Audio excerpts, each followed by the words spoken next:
Topic हम लोग discuss करेंगे स्फीयर। ठीक है, स्फीयर को आप ऐसे समझिए जैसे आप लोग एक फुटबॉल को देखते हैं। फुटबॉल का शेप कौन सा शेप माना जाता है? स्फीयर। इस शेप का नाम स्फीयर है। ठीक है ना।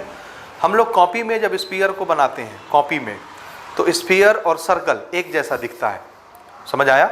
सर्कल और स्फीयर एक जैसा दिखता है, लेकिन दोनों एक जैसे होते नहीं हैं। समझ आया? सर्कल एक ऐसा फिगर है जो 2 डायमेंशनल फिगर कहलाता है और उसको इजीली प्लेन पर बनाया जा सकता है। प्लेन पर, जैसे ये बोर्ड प्लेन है, तो इस प्लेन पर अगर मैं ऐसे एक गोल लाइन खींचूंगा तो वो सिर्फ एक सर्कल होगा, उसके पास हाइट नहीं होगी।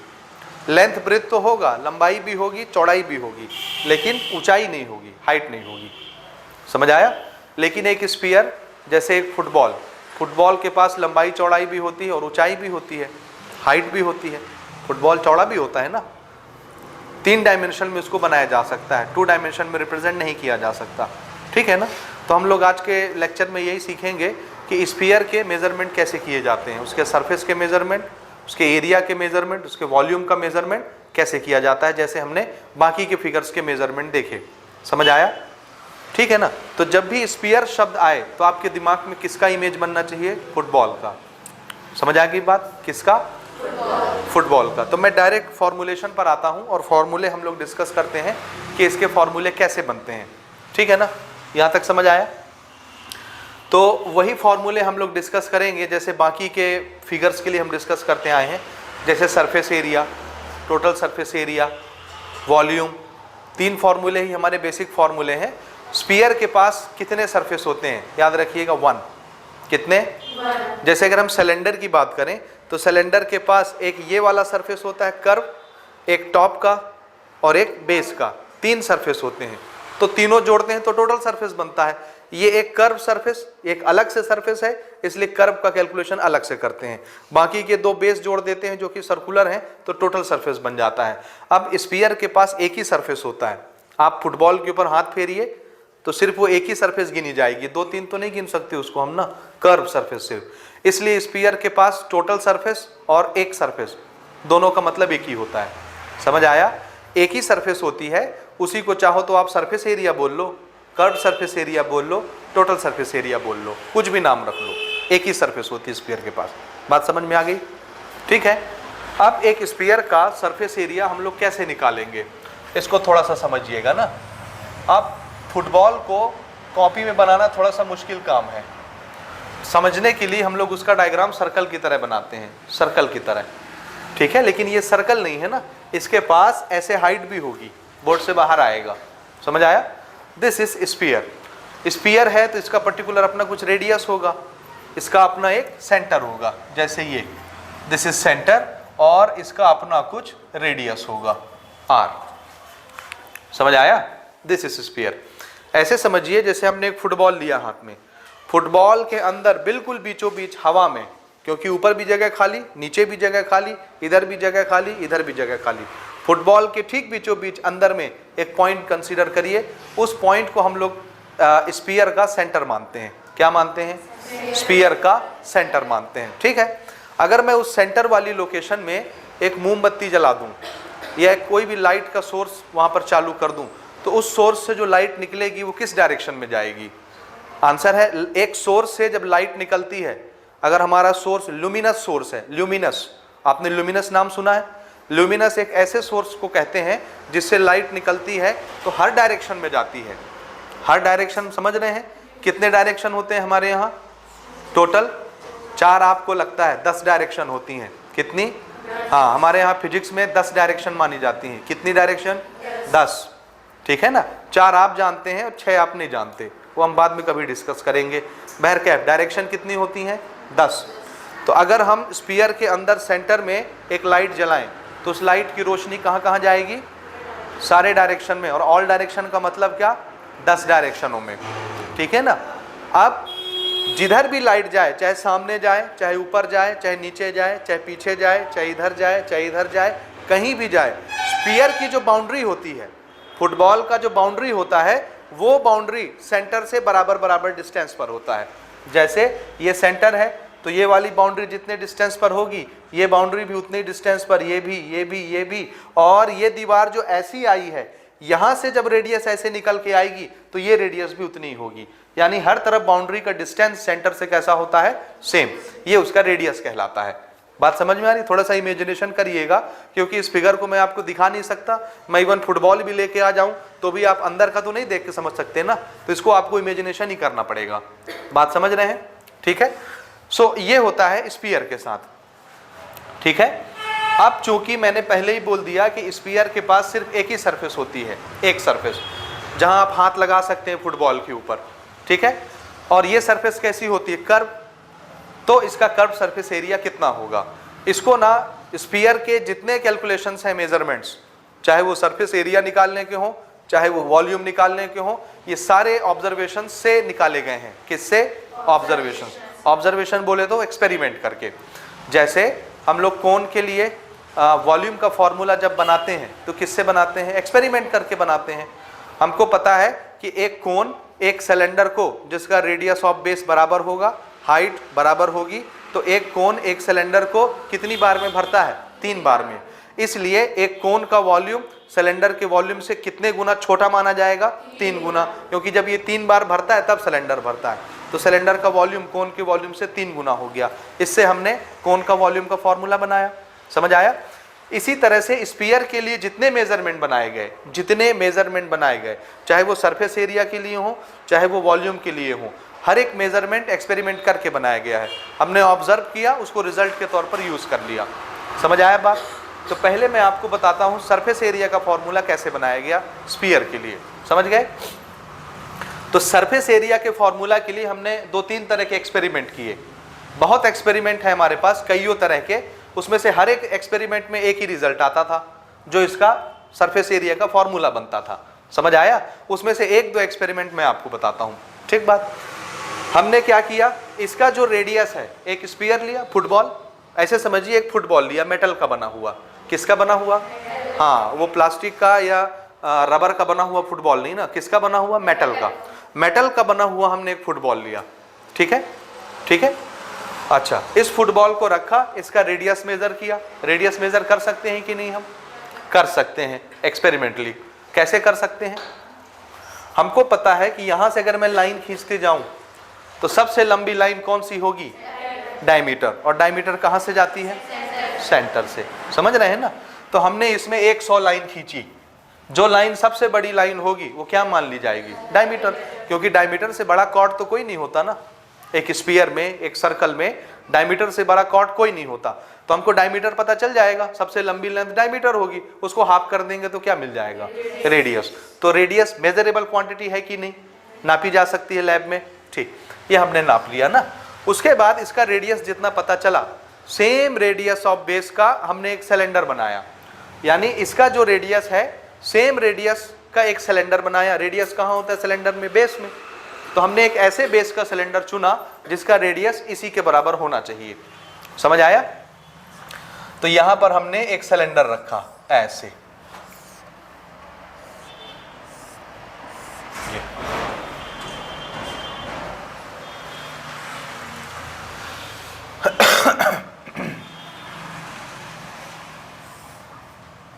ठीक है, यहां तक समझे आप? एक स्फीयर का जितना रेडियस था, हमने एक ऐसा सिलेंडर चूज किया जिसके बेस का रेडियस भी उतना ही था। ठीक है।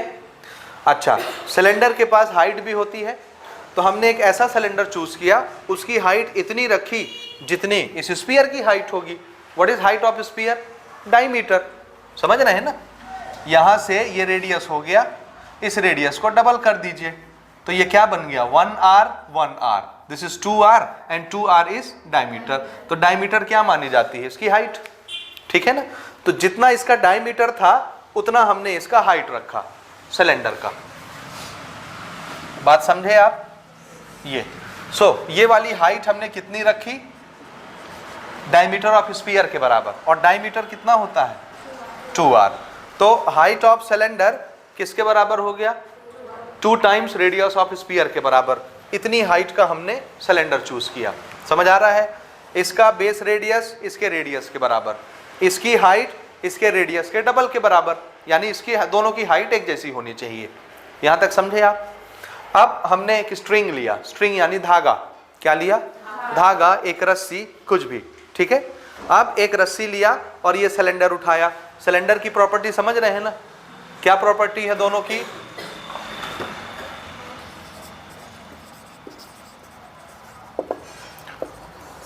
Base radius and height.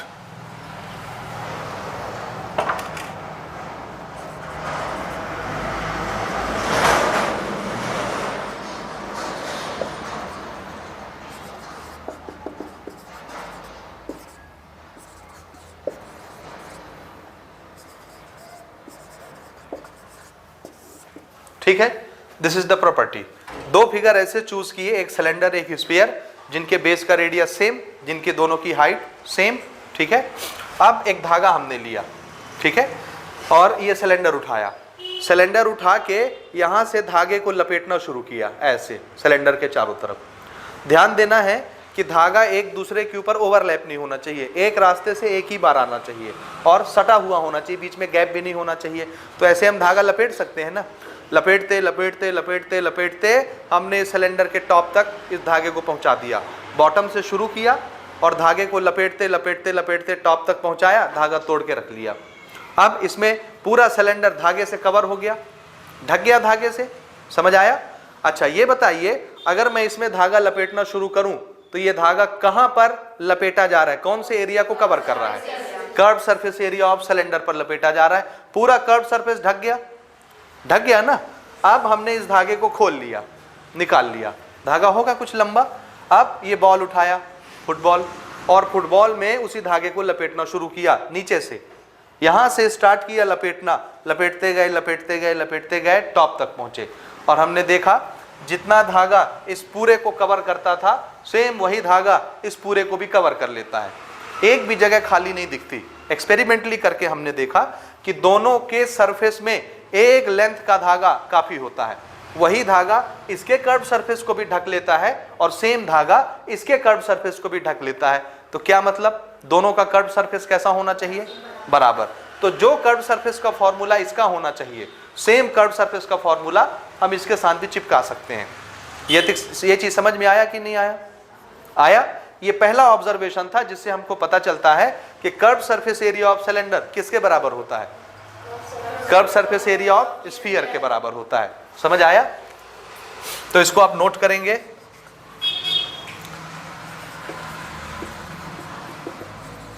One string has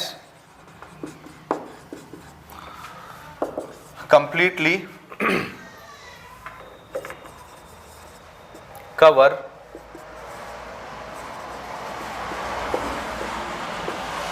the surface area of cylinder as well as sphere. Therefore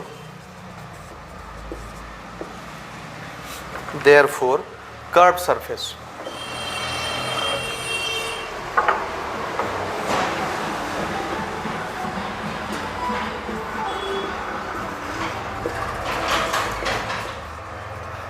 curved surface area of cylinder must be equal to curved surface area of sphere.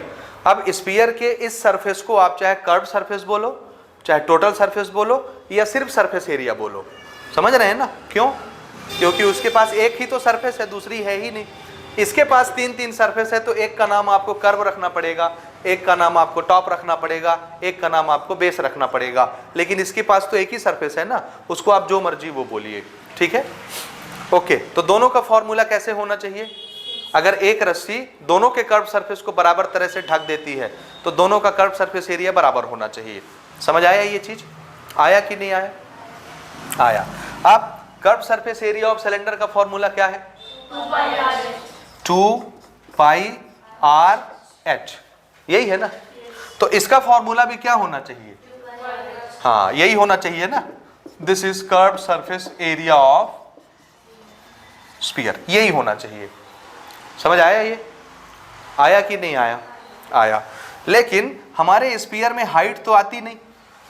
हमने यहां बताया height को हम क्या लिख सकते हैं? हाँ, स्फीयर के डबल रेडियस के बराबर सिलेंडर की हाइट है, तो हम h को रिप्लेस कर देते हैं 2r से। तो हमने h को रिप्लेस कर दिया, क्या लिखा 2r multiplied by this r multiplied by pi multiplied by 2। ठीक है ना, यहां तक समझ आया। अब देखो ये नंबर 2 2 जा 4, this is pi r multiplied by r square, ये बन गया हमारा सरफेस। अब कर्व बोलो, सरफेस बोलो, टोटल बोलो, एक ही चीज।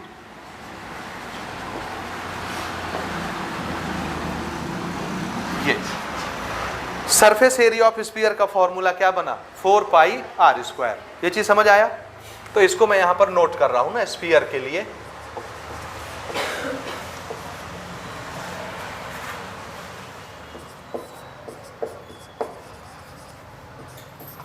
सरफेस एरिया को हम लोग S से दिखाया करेंगे, and this is 4 pi r square. This is surface area of sphere. किसी बुक में आपको S से रिप्रेजेंटेशन मिलेगा, किसी से C में मिलेगा। C से भी रिप्रेजेंट किया जाता है ना, C is used for curve surface. ये कर्व ही तो है, तो आप चाहें तो हम इसको C ऐसे भी लिख सकते हैं, C भी लिख सकते हैं, S भी लिख सकते हैं। जो आपको अप्रोप्रिएट लगे वो आप यूज करते रहिएगा, मुझे कोई दिक्कत नहीं है। समझ आया किस तरह से बना, समझ आया फॉर्मूला। दूसरा तरीका सुनिए, दूसरा मेथड एक और हम एक्सपेरिमेंट करके इसको बना सकते हैं। ठीक है ना, देखिए रेडियस नाप सकते हैं स्फीयर का, लैब में एक्सपेरिमेंटली नापा जा सकता है ना, फुटबॉल का रेडियस नाप सकते हैं। अच्छा, इसके बाद हमने क्या किया, हमने एक बड़ा लंबा सा धागा लिया, फिर से वही धागा वाला एक्सपेरिमेंट। ये दूसरा एक्सपेरिमेंट मैं आपको बता रहा हूं। ठीक है, हमने इसमें धागा लपेटा। ठीक है, पूरे फुटबॉल में नीचे से लेके ऊपर तक धागा लपेट दिया। कैसे लपेटना है धागा, उसमें क्या रूल होना चाहिए, समझ आया। क्या होना चाहिए, धागा ओवरलैप नहीं होना चाहिए, एक के ऊपर एक नहीं जाना चाहिए, नहीं तो लंबाई ज्यादा हो जाएगी, और बीच में गैप नहीं होना चाहिए। ऐसे करके पूरे स्फीयर के ऊपर हमने धागे को लपेट दिया, स्ट्रिंग को लपेट दिया। यहां तक समझे। ठीक है, जब पूरा स्फीयर उस धागे से कवर अप हो गया, ये पूरा फुटबॉल धागे से कवर अप हो गया, तो हमने धागा काट लिया, और ये फुटबॉल अब अंदर इसकी कोई सरफेस नहीं दिखेगी बाहर से, सिर्फ क्या दिखेगी बाहर से, धागा दिखेगा, स्ट्रिंग। ठीक है ना। अब हमने उस स्ट्रिंग को खोला, यहां से निकाल लिया, हमारे पास एक मेजरमेंट है। ये मेजरमेंट किसका है, इसकी कर्व सरफेस का। पूरा कर्व सरफेस ढक गया स्फीयर का उस धागे से। अब हमने इस धागे को खोला और इस धागे से सर्कल बनाया। क्या बनाया, सर्कल कैसे बनाना है, कैसे बनाना है सर्कल, धागे को लपेटते जाइए, एक जगह पर रखे सर्कल बनता जाएगा। समझ रहे हैं ना।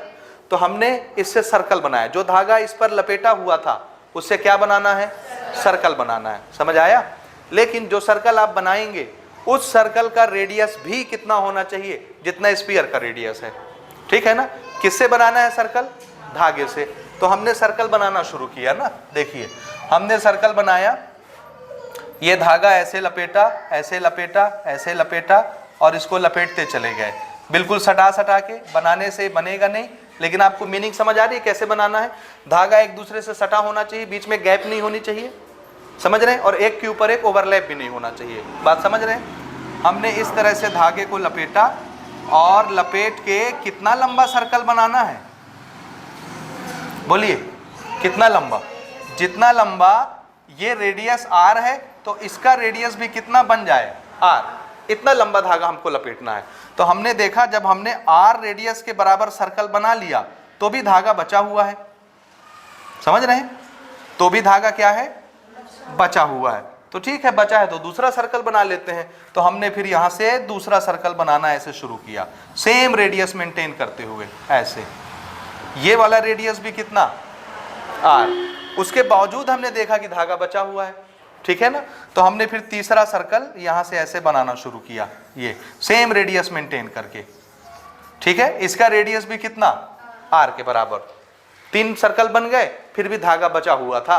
तो हमने एक सर्कल और ऐसे उसी सेम रेडियस से बनाना शुरू किया ऐसे। ये इसका रेडियस भी कितना, r। और अब हमने देखा कि धागा खत्म हो गया। तो जो धागा फुटबॉल की सरफेस पर कवर अप होता है, जो रेडियस इस स्फीयर का है, उसी रेडियस का अगर मैं सर्कल बनाना चाहूं तो उसी धागे से कैठो सर्कल बना सकते हैं, 4। अब एक सर्कल का एरिया का फॉर्मूला क्या होता है, हाँ, इसका फॉर्मूला पाई r स्क्वायर इसका फॉर्मूला पाई आर स्क्वायर, इसका फॉर्मूला पाई आर स्क्वायर और इसका फॉर्मूला पाई आर स्क्वायर। समझ आया? इन चारों सर्कलों को किसने बनाया? उस धागे ने बनाया जो कहां पर था? Curve surface area of sphere पर था, ठीक है ना। तो इस धागे ने जो एरिया बनाया वही एरिया किसका होगा? Curve surface area of sphere होगा। समझ आ रहा है? तो ये टोटल एरिया कितना हुआ? 1 pi r square, 1 pi r square, 1 pi r square, 1 pi r square, कितने हो गए? 4 पाई आर स्क्वायर। तो इसका कर्व सरफेस भी कितना होना चाहिए? 4 पाई आर स्क्वायर। आया समझ में तरीका? ये एक दूसरा एक्सपेरिमेंट हमने करके देखा, दोनों में रिजल्ट हमको सेम मिलता है। क्लियर हो गया? तो हमने मान लिया कि एक स्फीयर का कर्व सरफेस किसके बराबर होता है? 4 सेम रेडियस वाले 4 सर्कल के एरिया के बराबर, या same base radius same height के कर्व सरफेस या सेम हाइट का सिलेंडर हमने रखा तो उसके कर्व सरफेस एरिया के बराबर। समझ आ रहा है? इक्विवेलेंट से हमने इसका फॉर्मूला बनाया। ठीक है यहां तक? और अब आप उसको याद रखेंगे कि वो कैसे बनता है। हो गया यहां तक? यहां तक हो गया? अच्छा, अब अगली चीज समझिए ना। इसके बाद इसको मिटा दूं मैं?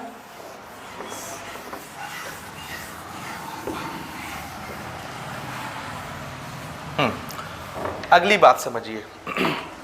देखिए, इसके पास तो एक ही सरफेस है, तो हम इसके लिए इस एरिया का एक ही फॉर्मूला बनाएंगे, दूसरे फॉर्मूले की जरूरत ही नहीं, क्योंकि दूसरा सरफेस नहीं तो दूसरा फॉर्मूला नहीं। This is treated as total surface area, this is treated as curve surface area, this is treated as surface area, simply. ठीक है? ओके, अगर मैं एक स्फीयर को बीचों बीच काट दूं तब इसके पास 2 सरफेस आ जाते हैं। समझे ना? क्या करें? जैसे ये एक तरबूजा है, तरबूज समझते हैं ना आप लोग, गर्मी के सीजन में खाते हैं। अगर मैं एक बढ़िया सा चाकू लेके इसको बीचों बीच काट दूं तो फिर ये कैसा दिखेगा? आधी टोपी इसकी उतर जाएगी, आधा हिस्सा बचेगा। वो आधा हिस्सा कैसा दिखेगा? देखिए, ये सर्कुलर और ये ऐसा, ये ऐसा दिखेगा। ठीक है ना? आधा हिस्सा इसका ऊपर वाला हमने उतार लिया काट के। पहले इसके पास सिर्फ ये एक सरफेस थी, आप हाथ फेरेंगे फुटबॉल में तो एक ही सरफेस मिलेगी। अब इसके पास कितने सरफेस हैं? एक तो आप नीचे से ऐसे हाथ फेरेंगे तो कटोरी जैसी लगेगी, ये कर्व सरफेस, और दूसरा यहां पर आपको कैसा दिखेगा? बेस इसका। अब इसको टॉप बोलो या बेस बोलो, ये सर्कुलर मिलेगा। तो एक सरफेस ये बन गई, एक सरफेस ये बन गई। कितने सरफेस हो गए? 2 सरफेस। तो इसके लिए 2 फॉर्मूले बनाएंगे हम। जब ये स्फीयर पूरा होता है तो इसको स्फीयर बोला जाता है, और जब ये स्फीयर आधा हो जाता है तो इसको हेमिस्फीयर बोला जाता है। ये क्या बन गया? हेमिस्फीयर, यानी हाफ स्फीयर। हेमिस्फीयर मतलब हाफ स्फीयर, स्फीयर का आधा बन गया ये। ठीक है? समझ आया कि नहीं आया? आया? अब सुनिए, ये होगा इसका सेंटर, क्योंकि जब एक फुटबॉल को, एक तरबूज को हम काटेंगे तो उसके बीचों बीच काटेंगे, तो हमारी चाकू जब क्रॉस होगी तो सेंटर से क्रॉस होगी। ये ऐसे सेंटर से क्रॉस होगी, चाकू चली गई है, तो ये हुआ सेंटर। समझ आया? तो सेंटर से सरकमफ्रेंस तक का डिस्टेंस क्या कहलाता है? रेडियस। अब चाहिए डिस्टेंस इधर नापो, इधर नापो, इधर नापो, इधर नापो, इधर नापो, इधर नापो, इधर नापो, कहीं भी नापो। ये चीज समझ आया? ये डिस्टेंस भी वही है जितना ये है। ये आ रहा है समझ कि नहीं आ रहा? बोलिए, ये समझ आ रहा है? इधर का डिस्टेंस, इधर का डिस्टेंस, इधर का डिस्टेंस, इधर का डिस्टेंस, हर तरफ का डिस्टेंस बराबर है। आया समझ में? एक तरबूज इमेजिन करिए, बिल्कुल गोला, उसको बीचों बीच काट दीजिए, तो आपका चाकू अगर बीचों बीच जा रहा है तो सेंटर से होते हुए जाएगा। समझे? समझे? अब उस सेंटर से चाहे आप नीचे आओ, ये वाला हिस्सा ऐसे था पहले, ये ऐसे ऐसे सर्कुलर था, तो इधर भी उतना ही डिस्टेंस, इधर भी उतना ही डिस्टेंस, इधर भी उतना ही डिस्टेंस। इधर से आपकी बाउंड्री ऐसे आई थी, ये ऐसे गई थी, तो इधर भी वही डिस्टेंस, इधर भी वही डिस्टेंस, नीचे भी वही डिस्टेंस। इसलिए ये हर डिस्टेंस क्या कहलाएंगे? रेडियस कहलाएंगे। इसके पास 2 सरफेस है। एक सरफेस आपका ये है, ये कैसा है? हाथ फेरेंगे तो कर्व जैसा लगेगा। जब ये पूरा होता था कर्व तो इसका एरिया कितना होता था? 4 पाई आर स्क्वायर। अब ये कर्व आधा हो गया है तो इसका एरिया कितना हो जाएगा? उसका आधा, तो उसको हाफ कर दीजिए। तो कर्व सरफेस इसके लिए अलग बनाएंगे हम। समझ रहे हैं? इस एरिया को क्या बोलना है? Curve surface area. लेकिन फिगर का नाम क्या? हेमिस्फीयर। तो वो कितना हो जाएगा? Full curve surface 4 pi r square, half कर दिए तो कितना हो जाएगा इसका हाफ, 2 पाई आर स्क्वायर। और ये बना हमारा दूसरा formula.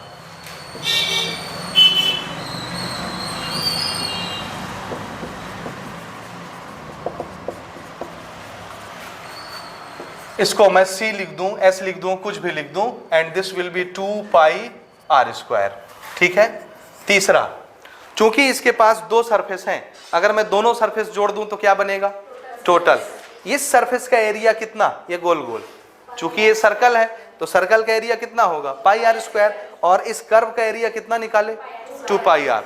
This is 2 pi r, ध्यान से देखिए, ये है 2 पाई आर स्क्वायर, और इस एरिया का कितना, 1 pi r square. 2 pi r square plus 1 pi r square, 3 pi r square is total surface area. तो ये हमारा बना formula, total surface area of hemisphere. ठीक है, ये कितना हो जाएगा, 3 पाई आर स्क्वायर। ये फॉर्मूले समझ आए, ये समझ आया कि नहीं आया। एक ये फिगर फुल के लिए एक ही सरफेस तो एक ही फॉर्मूला, एरिया की बात कर रहे हैं हम सिर्फ अभी ना, अभी हम वॉल्यूम पर नहीं आए हैं। समझ आया।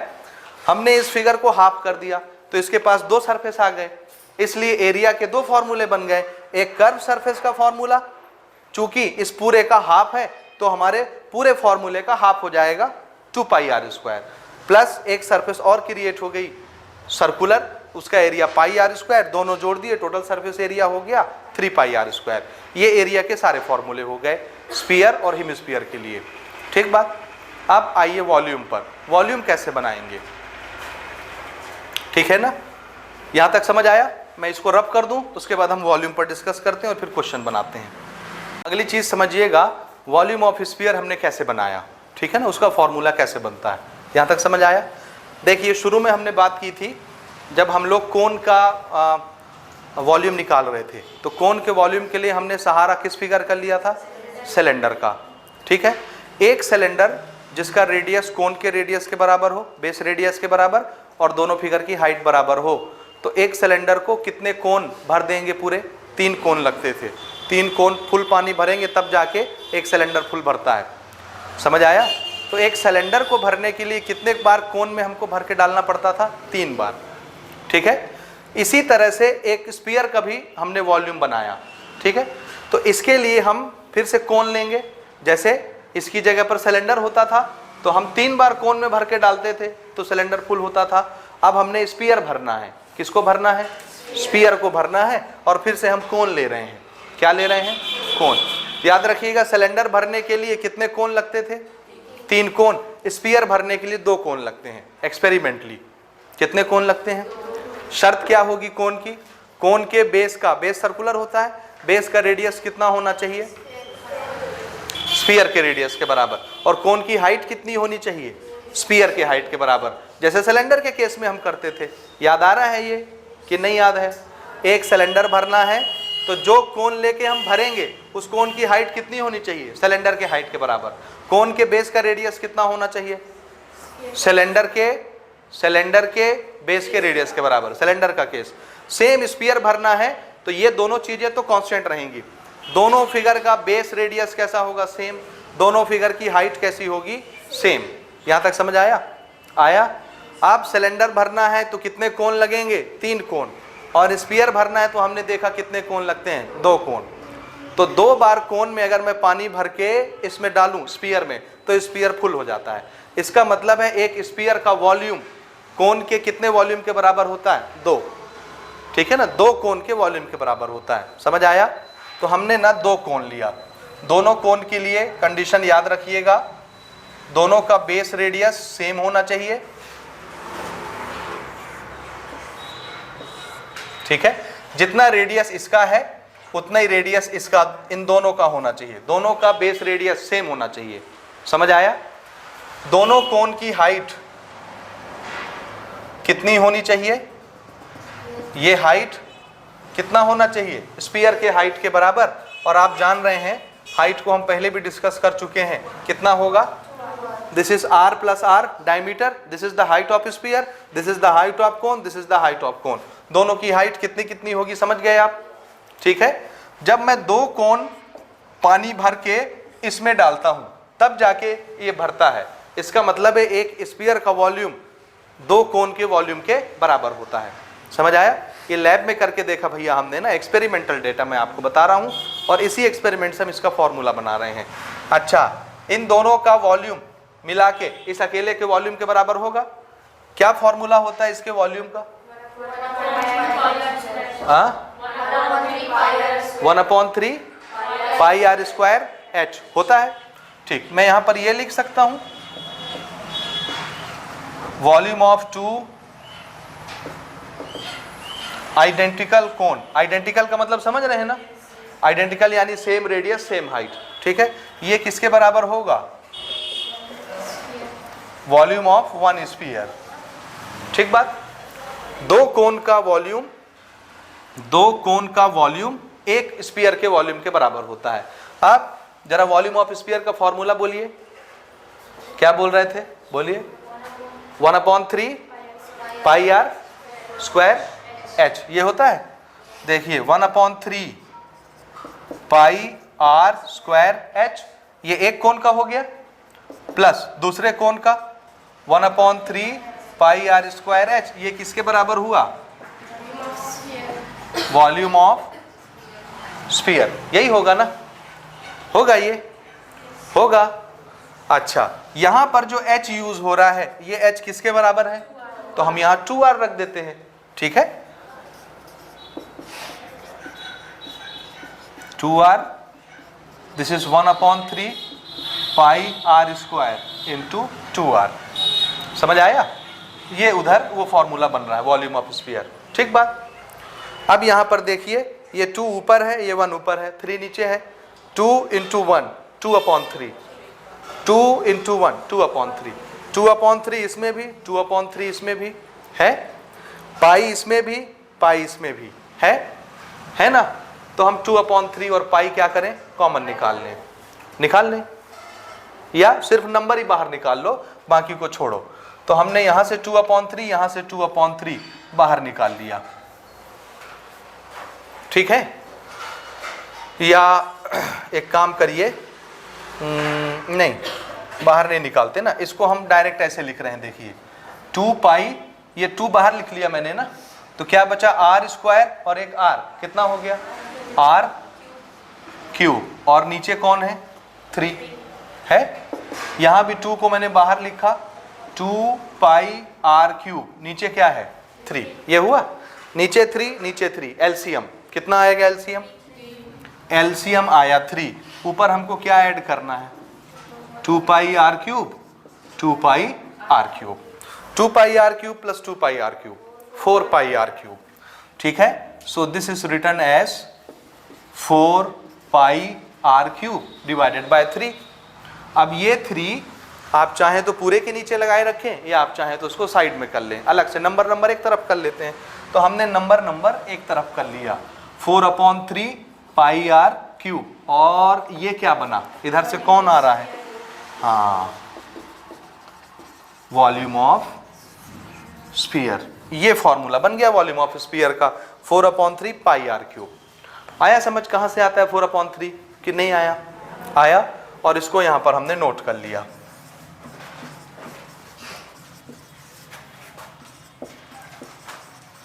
Volume of sphere is 4/3 pi r cube.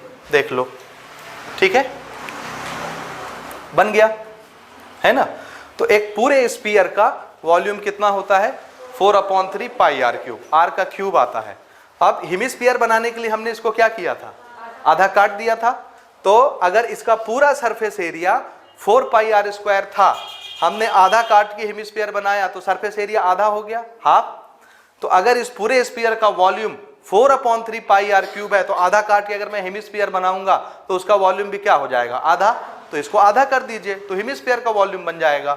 So fifth, half करना मतलब 2 से डिवाइड कर देंगे, 2 से डिवाइड करेंगे तो 2 ऊपर वाले 4 को कैंसिल करा देगा 2 टाइम्स। ठीक है,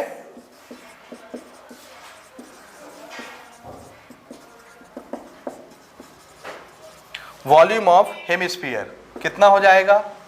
2/3 pi r cube not square, cube ना, हो गया।